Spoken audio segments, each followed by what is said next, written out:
بسم اللہ الرحمن الرحیم الحمد للہ رب العالمین والصلاة والسلام علی اشرف الانبیاء والمرسلین نبینا محمد وعلی آلہ وصحبہ اجمعین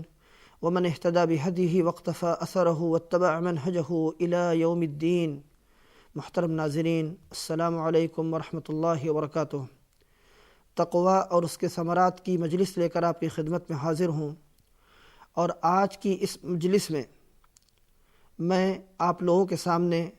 رسول کریم صلی اللہ علیہ وسلم کی ایک مبارک حدیث سے اپنی اس مجلس کی ابتدا کرتا ہوں۔ نبی اکرم علیہ السلام نے فرمایا: من ادرک رمضان فلم یغفر لہ فمات فدخل النار فابعدہ اللہ، کہ وہ انسان جسے رمضان کا مبارک مہینہ ملے اور اس مہینے میں وہ اپنی مغفرت نہ کروا سکے اور اس کے بعد وہ مر جائے اور مر کر وہ جہنم کی آگ میں داخل ہو جائے، تو اللہ تعالیٰ اسے اور دور کرے۔ حقیقت میں یہ حدیث مختلف معانی میں مروی ہے، اس کی مختلف روایتیں اور اس کے مختلف الفاظ ہیں، جن میں سے ایک لفظ یہ بھی ہے جس کا معنی ہے کہ حضرت جبریل امین علیہ السلام نے یہ بات کہی، اور وہ حدیث طویل ہے، اس میں 3 باتیں بیان کی گئی ہیں، جن میں یہ آیا ہے کہ نبی اکرم علیہ السلام نے ایک موقع پر ممبر پر چڑھتے ہوئے 3 مرتبہ آمین کہا، تو صحابہ کرام رضی اللہ تعالی عنہم نے پوچھا کہ اللہ کے رسول، آپ نے یہ جو 3 مرتبہ آمین کہا، یہ آج ہم نے پہلی مرتبہ یہ بات دیکھی اور سنی، آپ ہمیں بتائیں کہ یہ کیا ہے؟ آپ نے فرمایا کہ جبریل علیہ السلام آئے اور انہوں نے یہ بات کہی کہ من ادرک والدیہ احدہما او کلیہما فلم یغفر لہ فدخل النار فابعدہ اللہ، کہ جس کسی کو اس کے والدین وہ دونوں یا ان میں سے ایک زندگی میں مل جائیں اور وہ ان کی خدمت کر کے انہیں خوش کر کے اپنی مغفرت نہ کروا لے اور اس حال میں مر جائے، تو اللہ اسے اور دور کرے۔ آپ کہیے آمین، تو نبی اکرم علیہ السلام نے کہا کہ آمین۔ اس کے بعد بتاتے نبی اکرم علیہ السلام کہ جبریل امین علیہ السلام نے پھر یہ بات کہی کہ جس انسان کو رمضان کا مبارک مہینہ ملے اور اس مہینے میں عبادت کر کے وہ اپنے رب کو راضی نہ کر لے، اپنے رب سے اپنی مغفرت نہ کروا سکے اور اس حال میں وہ مر جائے، تو اللہ اسے اپنی رحمتوں سے اور دور کرے۔ آپ کہیے آمین، تو نبی اکرم علیہ السلام کہتے ہیں میں نے کہا کہ آمین۔ پھر تیسری بات کہا جبریل امین علیہ السلام نے کہ وہ انسان جس کے سامنے آپ کا ذکر کیا جائے، یعنی رسول کریم صلی اللہ علیہ وسلم کا تذکرہ جس کے سامنے کیا جائے اور وہ انسان آپ پر درود نہ بھیجے، تو اللہ اسے اپنی رحمت سے دور کرے۔ آپ کہیے آمین، تو نبی اکرم علیہ السلام فرماتے ہیں کہ میں نے کہا کہ آمین۔ حقیقت میں ہمیں اس حدیث میں 3 اہم دروس ہیں جن سے ہمیں فائدہ اٹھانا چاہیے۔ پہلی بات تو یہ کہ اپنے والدین کی زندگی کو، ان کے وجود کو غنیمت جاننا اور انہیں خوش کر کے، ان کی اطاعت شعاری کر کے، ان کے حقوق کو ادا کر کے اللہ رب العالمین کی جنت کو تلاش کرنا، رب کو خوش کرنا، کیونکہ یہ موقع ہر انسان کو نہیں ملتا ہے۔ جسے یہ موقع ملے وہ اسے غنیمت جانے، اس ذرّی موقع کو وہ ضائع نہ کرے۔ ایک پیغام یہ ہے۔ دوسرا پیغام یہ ہے کہ ماہ رمضان جس سے ملے اس مہینے کی عظمت کو جان کر کے اس مہینے میں اپنی مغفرت کو تلاش کرے اور اپنے رب کو راضی کرے۔ اور تیسری بات جو بتائی کہ رسول کریم صلی اللہ علیہ وسلم کا جو عظیم مقام اور مرتبہ ہے کہ آپ صلی اللہ علیہ وسلم کا تذکرہ انسان سنے یا اس کے سامنے کیا جائے اور وہ آپ پر درود نہ بھیجے، ایک مسلمان کی شان کے مطابق یہ نہیں ہے۔ حقیقت یہ ہے کہ نبی اکرم علیہ السلام کی جو محبت ایک مسلمان کے دل میں جاگزی ہوتی ہے، وہ محبت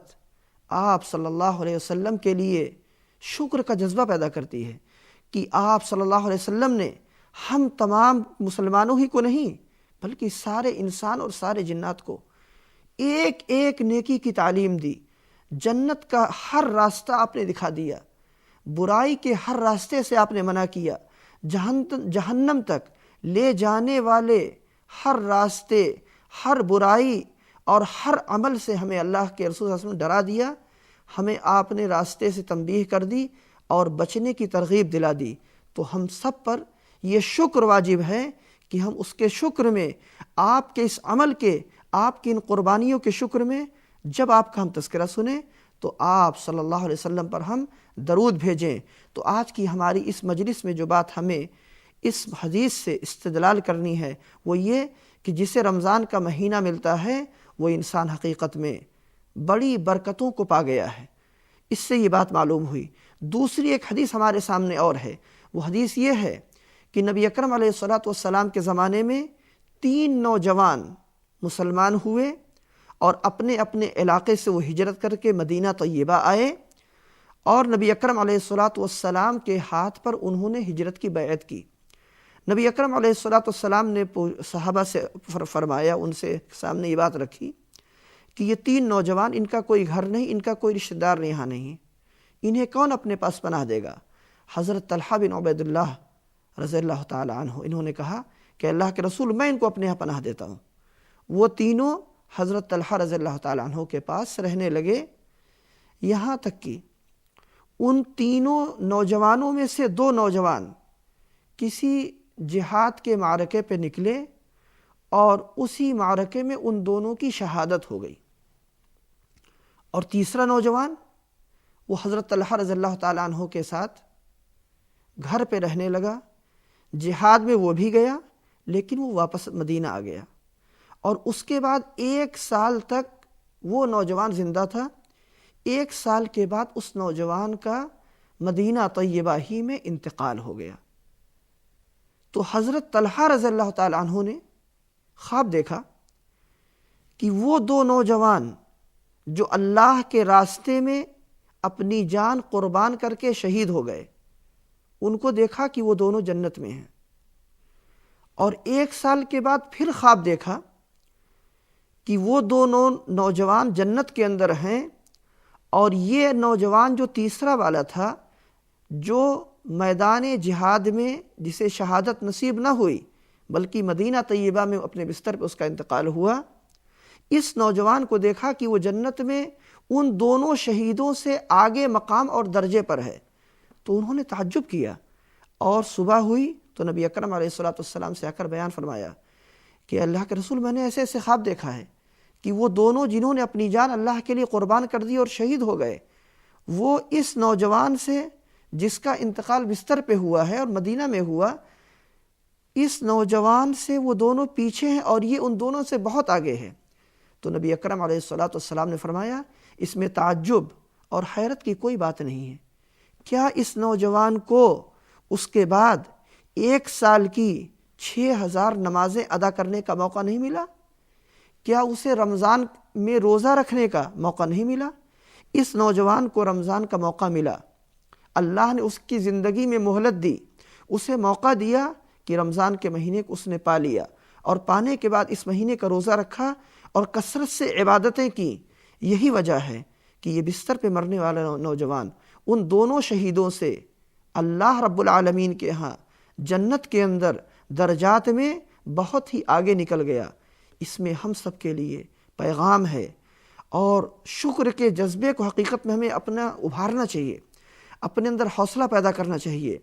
کہ یہ مہینہ جو ہمیں ملا ہے ابھی، اس مہینے کو ہم زیادہ سے زیادہ غنیمت جانیں، اور یہ یاد رکھیں کہ اگلی زندگی، اگلا کل کسی انسان کو، کسی مخلوق کو نہیں پتہ ہے کہ وہ کل زندہ ہے یا نہیں۔ نبی اکرم علیہ السلام سے پوچھا گیا کہ میں اپنی نماز کے اندر خشوع کس طرح سے لے آؤں؟ نماز میں اللہ کی رغبت، نماز کے اندر عاجزی، نماز